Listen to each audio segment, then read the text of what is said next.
for the National Assembly, particularly the Senate, in 2022. So far, we have done over maybe 90% of what we have set for ourselves in our legislative agenda. But because the country, the people are dynamic, we have so many other things to do. Today, the security situation still begs for more attention. We'll give a lot of attention to the security situation. We have appropriated about $1 trillion for our security agencies and armed forces. Now, it is for members of the National Assembly to ensure that the procurement process by the armed forces are transparent and everybody there is accountable. And of course, we should do oversight as much as possible on the welfare of our soldiers, of our security personnel. They need to continuously be motivated. We still have a huge responsibility. And in fact, it's something that we wanted to do last year, but because of the COVID pandemic, we couldn't do so. This year, by the grace of God, we are going to resuscitate that plan, and that plan is to keep and maintain in focus revenue generation, collection, and remittance. Our revenue to GDP ratio is very low, and everybody will tell you, the economist will tell you Nigeria's problem is not debt, but revenue. So if that is the case, it means those of us in government must focus on dealing with the challenges of revenue generation, revenue collection, and remittance. So this year,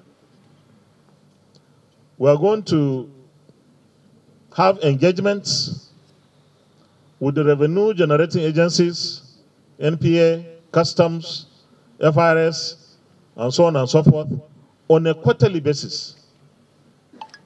They have their targets set for them, and we want them to come and brief us on their performance every quarter, every 3 months. We hope to start the first meeting, which is an exploratory kind of meeting, with them either this month or early February. So we want to see how we can make positive difference in the area of revenue generation. Nobody likes taking loans, borrowing, or accumulating debt. Nobody. Whether as an individual, as a family, as a community, or as a country. But what can you do when you are not able to generate enough?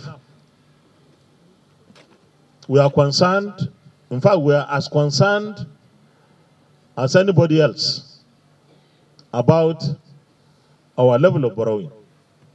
Even though we have not saturated, but if we can do better, why not reduce? And the best way to reduce is to get more revenues from especially independent sources. The government-owned enterprises are supposed to give us more money. Last year, or this year, 2022, we're expecting maybe about $1 trillion. I'm not an economist. I believe that we should be expecting double or triple that from them. We must support them, we must supervise them, and we must keep them on their toes for us to have more revenues in order to reduce the level of borrowing. On the whole, we expect that when we generate more, we'll borrow less. Finally, the PIA is supposed to be implemented within this year. The Petroleum Industry Act that was signed last year into law. Our committees, oil and gas related committees, must ensure that the implementation of the PIA is in earnest and that the benefits, the expected benefits, come to fruition. What do we expect? More flow of investments into the oil and gas industry in our country. We want to see in the next 6 months how much of that is coming to Nigeria. We lost so much investment opportunities. We want to see those losses recovered. We want to see more gains in terms of investments into the oil and gas industry in Nigeria. So the Senate, particularly through our committees, oil and gas related committees, will work very, very closely with the executive arm of government to see that the implementation of the Petroleum Industry Act is done in earnest. Otherwise, the essence of biting the bullet by the National Assembly to pass the Petroleum Industry Bill would have been defeated, because we know what we went through in order to pass that bill. In conclusion, let me pay tribute to the late Chief Ernest Shanakan, who was once a president of this country, and all compatriots who have lost their lives for one reason or the other, some particularly at the course of their duties. This country should go beyond the level of having potential to grow. I am 63, or I was yesterday. No, today is 12. So I am today. No, yesterday was when we were inaugurated 2.5 years ago. Exactly. So today I'm 63. 1 year older than Nigeria. Isn't it?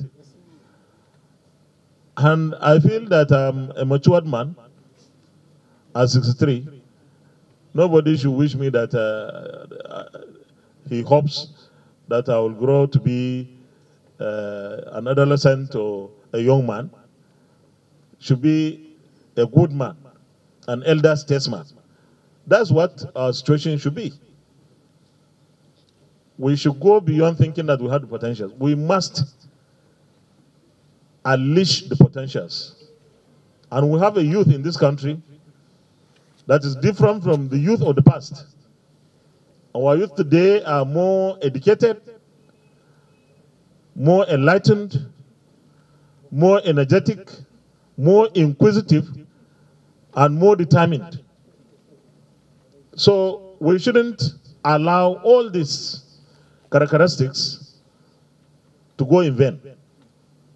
We must provide the kind of climate for them to thrive. And the best way is give them education, provide an enabling environment for them to be whatever they choose to be, to make Nigeria great. Thank you very much. God bless the Federal Republic of Nigeria.